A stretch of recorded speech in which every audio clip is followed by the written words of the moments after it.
ជាមនុស្សល្អឬព្រានអូនមានស្រឡាញ់គេទេអូនព្រមឬគេបង្ខំមៀងមេប្រាប់ការពិតបានទេព្រោះពេលនេះបងឈឺ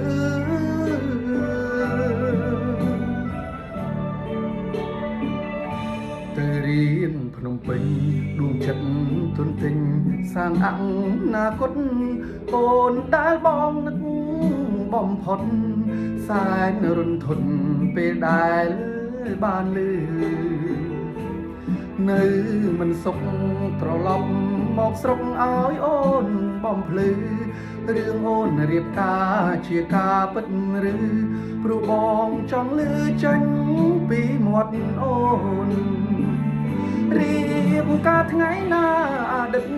សង្សារចង់ចូលចងដៃគុំដាច់អាឡ័យទូគ្មាននិស័យ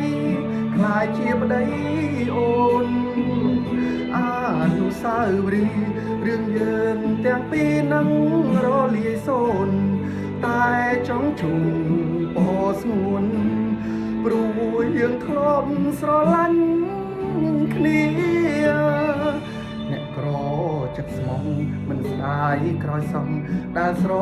ឡាញ់អូនតែស្ដាយមិនបានថែធួនមិនបានស្ងួនជាគូនឹងគ្នាតែបើថ្ងៃក្រោយគេធ្វើបាបអូនឲ្យវេទនានឹក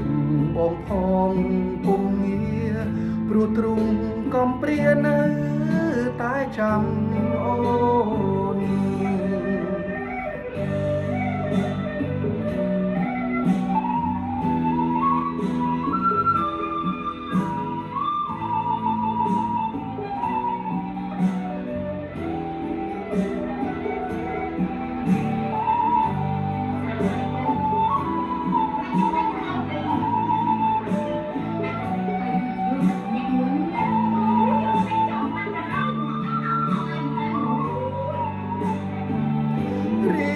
ការថ្ងៃណាអតីត